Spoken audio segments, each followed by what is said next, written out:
December. Bourbon, March 6. Ganda ng araw. So, di ko pa alam kung anong title ng vlog ko.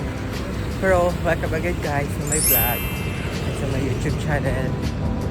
So, Friday na ngayon. Tapos, actually guys, dapat magkano ako ngayon, magla-lab test. Magpapa-lab test ako ngayon. Kaso, hindi na-approve ng HMO ko yung appointment ko. So, dapat naka-fasting na dapat ako kagabi. Tapos ngayon, hindi na dapat ako magraraan eh. Kaso parang, hindi ata na-approve. Isa sa mag-running na lang, mag-exercise na lang ako. Kasi pag nag-fasting ka guys, pag nagpa-lab test ka, yun lalo yung mga sa blood sugar. Kailangan mo mag-fasting ng 10 to 12 hours. So, bawal ka rin uminom ng tubig. So, since nag-jogging ako, so hinom ako ng tubig. So, baka mga Monday na lang or Tuesday na lang ako magpapalab test. Tapos, tinitingnan pa namin ni Jazz kung sino ang pupunta. Kasi siya, meron siyang seminar ngayon. Seminar? May ano siya, may busy siya. So, pag natagalan daw siya doon, so ako na lang pupunta na Pampanga. Pero pag maaga siya, naman ko kung maaga, baka hindi na siya pupunta dito. So, yun lang guys. Update ko na lang kayo. Bye-bye. Hello guys. So, andito na ako sa office and dapat ano lang tayo, mahina lang ang boses natin kasi may mga tao nakakahiya nagbablog ako. So, dumating na yung order ko sa Shopee na tripod. Kaso, ito siya. Kaso natatakot ako kasi baka scam siya. Kasi umaalog siya, para siyang bato. 339 pabili ko dito.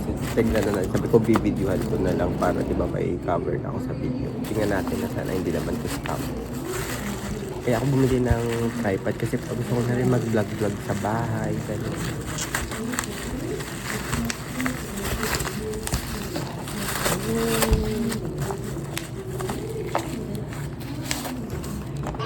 Ito siya.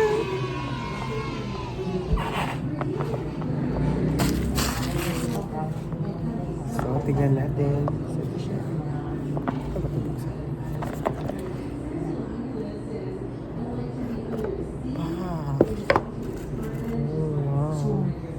Ito laman niya. Ito pala yung umaalog-alog guys. Nakakala ko bato. So may manual. May manual siya, pero syempre di naman natin ito binabasa. So, meron siyang pang charge to. For sure. Chacharin! Ang cute! Ang cute guys! Sana sipagin ako mag-vlog sa bahay ito or something. Hindi ko alam kung paano ito gamitin. Yan, no? So, dito is lalagay yung phone siguro for sure. Baka masira ako pa. What? Shall... Paano na yun ibalik? Ito. Tapos, alam ko na ano pa. Oh, yun. So, ganyan siya. Cute.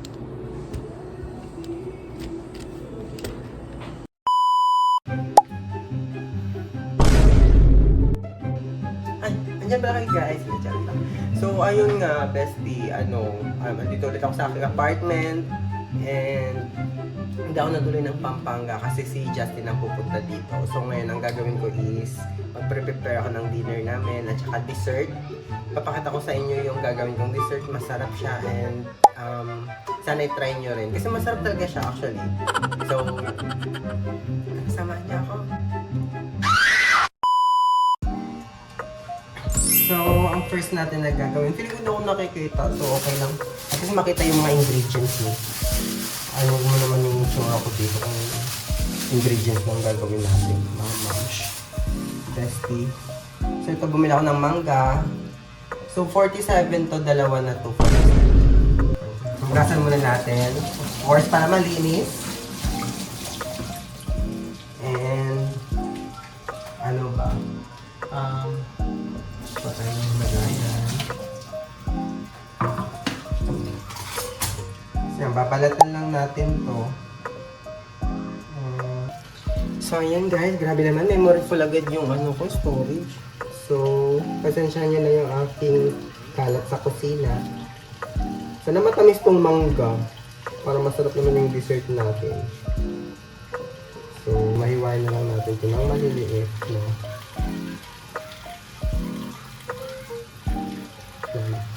So, kahit anong hiwa naman guys, yung gusto nyo, pwedeng malalaki, ganun, wala namang problema. Basta maglasa lang ng mangga yung gagawin yung dessert. Ayan, hiwain lang natin. Yan. Ito guys, nakagahanap na ako ng lalagyan. Okay, so, dito natin nilalagay.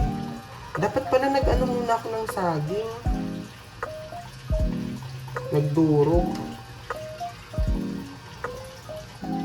So yan, lalagyan lang natin ito. Tapos mamaya nun, nagre-record pala ako guys. Full memory na pala. Ginagamit ko kasing camera besh is ano, yung back cam. Kasi mas maganda siya para mas matas yung resolution kaysa sa front cam ang gamitin ko. E, diba indoor nga ako dito. Mas pumapangit yung quality pag indoor kasi ano lang kasi yung iPhone ko, yung base model, hindi siya yung Pro or Pro Max. Ganun talaga ang buhay. Oh. So mamaya na ako maliligo pagkatapos ko na lang dito. So cooking serye with Brennan.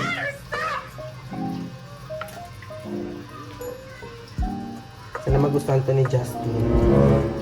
Maarte pa naman yun sa mga dessert ko na ginagawa. Sabi niya hindi daw masarap.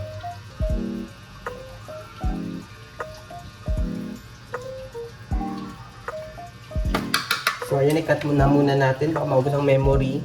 Guys, talagyan na natin yung mangga. Ay, hindi nakikita. Sorry. Yan. So next is saging.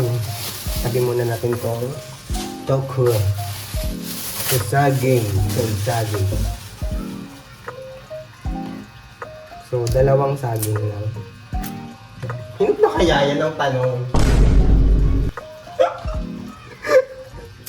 Ito ba to? So, yan, dipped. So, let's put this yan. Put the bad boy. And dapat ang gagamitin natin dito, tinidor. Yeah, si tinidor with accent. Tinidor. Yan, dudurugin lang natin yung saging. Yan. Ano pa yung lasa nito? First time ko lang ito gagawa. Kasi alam nyo ba guys, yung nagawa ko nito is ano siya, saging, oatmeal, chia seed, tapos fresh milk, walang mangga. So ngayon, nilagyan ko ng mangga. Feeling ko masarap naman siya. Siyempre ako natulog. Sabi pa man Justin, ikaw na yan eh. So tulogin lang yan. Parang feeling ko hindi pa ripe ang saging. I mean, hinog na siya, but you know what I mean guys. Like, hindi pa siya yung like super matamis. Kasi alam ko talaga, may tatamis ka pa saging. I believe you. Ayan na. Durugin ko pa ba yung mangga? Wag na. Baka maging ano na ito mamaya, di na ito maintindihan. So ayan, nahalo na natin. Halo-halo na natin guys. Oh my god, dapat nagbumili pala ako ng fresh milk. Ay sabagay may iba ako dito. Kahit pa paano pwede na yan. Ayun, di pa pala nadurog to. Ayan guys, so next is, ito na ang pinaka main ingredients. Charot. So this is the chia seed guys. Ito yung magpapasarap. Ito yung magiging ano ng ating dessert. So meron siyang lalagyan. Ay lalagyan. Serving spoon 1, 2, 3, 4, 14, 15. Okay na ata yan. 15. And next is, lalagyan natin ng fresh milk. Kahit anong brand ng fresh milk, mas masarap full cream yung gamitin nyo.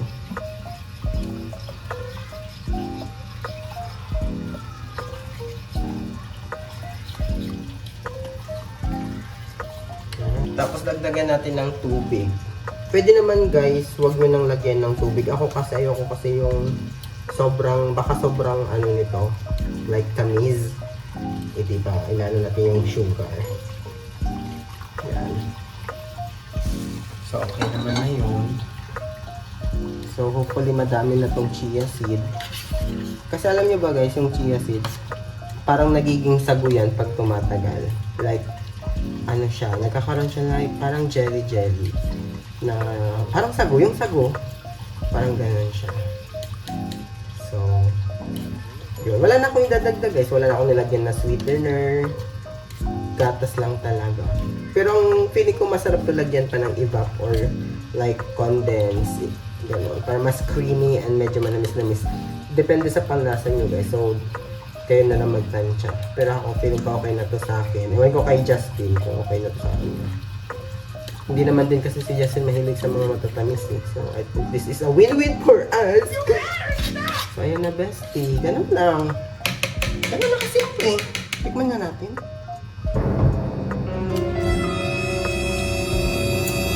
Matabang. Matabang siya. Pero okay na yan, laban na yan. So, tatakpan lang natin. Yan, tatakpan lang. So, ito na guys. So, ito Bessie, ito yung front cam ko. So, di ba, medyo low quality talaga siya kumpara sa back cam. So, para makita ko na lang din yung sarili ko, ito na. So, ilalagay ko na to sa freezer and mamayang gabi kakainin namin ito as dessert. Sige, bye-bye. Bakit ko ba yung dinner namin? So, ito lang. Bye-bye. So, tapos na tayo sa dessert, guys. And ang next kong gagawin is healthy drinks na nagustuhan din ni Jazz. So, gagawa ulit ako. So, ang mga ingredients, papakita ko sa inyo ito, guys. So, maghihiwa lang tayo ng actually, binabad ko to sa itong cucumber, itong kalamansi sa sa may asin na tubig para yung mga pesticides and yun ganun, or insecticides na matanggal. Kasi akala nyo, di ba, safe tayo sa mga kinakain natin fruits and vegetable. Yung pala, abundant sila sa abundant? Marami silang pesticides. Which is harmful sa ating katawan. Charan! Yung nabili ko sa IKEA. Ang ganda. So, ito yung lalagyan ko ng drinks namin.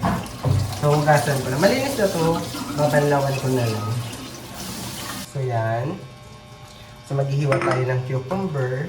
Actually, di ko ito ubusin pala na cucumber. Tatabi ko yung iba.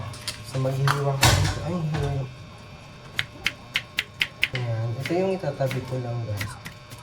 Alam mo ba, nung nagda-diet ako, nung una kong mga vlogs, cucumber talaga yung lagi ko kinakain. May pagtingin sa camera.